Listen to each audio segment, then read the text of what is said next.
Good afternoon বন্ধুরা, আশা করি তোমরা সবাই ভালো আছো। দেখো বন্ধুরা, আমি ঘুমিয়ে গেছিলাম, ঘুম থেকে উঠে এসেছি আর স্নান করে আজকে ভিডিও করা হয়নি।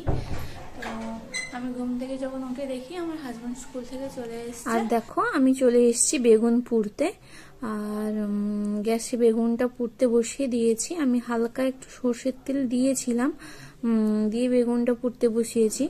আর এদিকে আমি বাকি সব তোমার মাল মশলা কেটে নেব। আর আমাদের বাড়িতেই ধনিয়া পাতা হয়েছে, তো ধনিয়া পাতা আমি নিজেই তুলতে গেছিলাম। তো বন্ধুরা দেখো, এই শীতকালে বেগুন পোড়া খেতে কিন্তু খুবই ভালো লাগে। আর যেহেতু আমাদের সকালবেলা সময় হয়ে ওঠে না, তাই আমরা বিকেলবেলা বা অন্য কোনো সময় বা ছুটির কোনো দিনে আমরা চেষ্টা করি।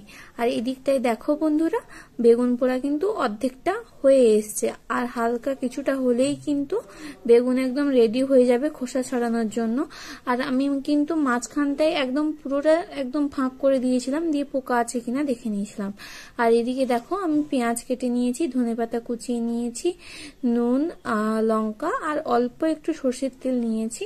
অনেকে আদাও দেয়, কিন্তু আদা আমার খুব একটা ভালো লাগে না, আর সুবাসও খুব একটা পছন্দ করে না, তাই আমি আর আদা দিইনি। তো আমি এভাবেই বেগুন মাখি। তোমরা কে কিভাবে বেগুন মাখো সেটা অবশ্যই কমেন্ট করে জানিও। আর বেগুন মাখা খেতে কার কার ভালো লাগে সেটাও কমেন্ট করে জানিও। আমি এখন ভিডিও এডিট করতে এসেছি, তো বেগুন মাখা দেখি এখনই আমার জিভে জল চলে আসছে। আর সত্যি বেগুন মাখা খেতে তো খুবই ভালো লাগে, আর শীতকালে হলে মানে বেগুন মাখার কোনো জুড়ি নেই। বেগুন মাখা আর কোঁদ বেল এই দুটো হচ্ছে আমার শীতকালের খুব ফেভারিট খাবার। তো এই দুটো ছাড়া আমার মুড়ি খাওয়া চলে না, কিন্তু সকালবেলা ঝামেলার কারণে কোনোটাই হয়ে ওঠে না। সেই রাতের বেলায় বা সন্ধেবেলা বলতে পারো, তখনই আমাদের খাওয়া দাওয়া হয়। আর যাই হোক, আমি বেগুনটাকে মেখে নেব। আজ একটু রেস্ট নিয়েছিলাম, আর ঘুম থেকে উঠে যখন দেখি যে সুভাষ চলে এসছে, তো আমি তাড়াহুড়ো করে চলে এসেছি বেগুনটা পুড়তে। নাহলে অন্যান্য দিন কি হয়, সে যখন স্কুল থেকে বেরায় আমাকে একটু ফোন করে বলে দেয় যে আমি বেরাচ্ছি, শশা খাক বা অন্য কিছু পকড়ি টকড়ি যাই খাক না কেন আমি ব্যবস্থা করে রাখি। আজকে একটু আমার দেরিই হয়ে গেছিল। আর দেখো বন্ধুরা, ও কিন্তু এসে খেতে বসে গেছে। আর হালকা হালকা ঠান্ডাও পড়েছে, কিন্তু ওর প্রচন্ড খিদা পেয়েছিল, ও কিছু গায়ে না দিয়েই খেতে বসে গেছে। আর পাশের বাড়ি এক দিদার বাড়িতে আমাকে একটা কমলা লেবু দিয়েছিলেন। তো এখানে বেশিরভাগ সবার বাড়িতে নানা রকম জিনিস পাওয়া যায়, তো আমিও পেয়ে যাই খালি বিনা পয়সায়। আর দেখো বন্ধুরা, আজকে আমাদের বাড়িতে কিন্তু ধান চলে এসছে।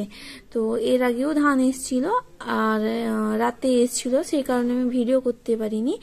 আর আজকে কিন্তু দিনের বেলা এসছে, সেই কারণে আমি ভিডিও করলাম। তো বাড়িতে মা লক্ষ্মী এলেন, তো ধানকে তো আমরা মা লক্ষ্মীর সঙ্গেই তুলনা করি। তো বাড়িতে মা লক্ষ্মী এলেন, তো সবার মনই আনন্দ। যেহেতু বৃষ্টি মেঘলা মেঘলা করেছিল, যে কোনো মুহূর্তে বৃষ্টি আসতে পারে, তাই একটা জমিন বাকি ছিল, সেটাও কেটে নিয়ে চলে আসা হয়েছে। তো সকাল সকাল চলে এসছে, মানে বিকেল বিকেল চলে এসছে, খুবই ভালো হয়েছে। এসে দেখো, হাই করে দাও।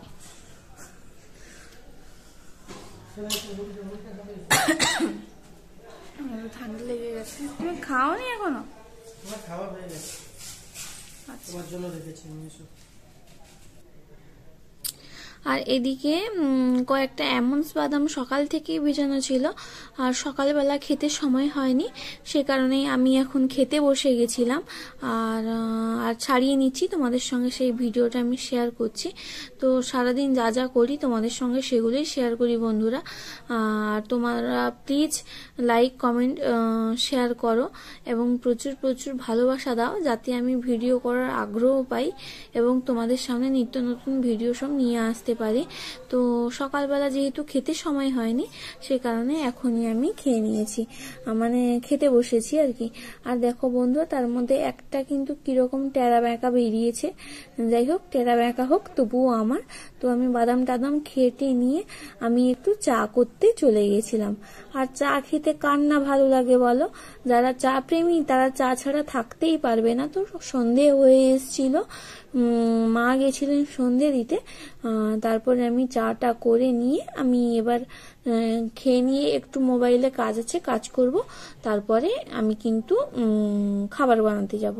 তো দেখো বন্ধুরা, আজকে রাতে আমি খাবারে বানিয়েছিলাম রুটি, ঘুগনি আর ফুলকপি আলু ভাজা। তোমাদের কেমন লাগলো জানিও। সবাইকে অসংখ্য ধন্যবাদ। টাটা, দেখাবে পরের ব্লগে।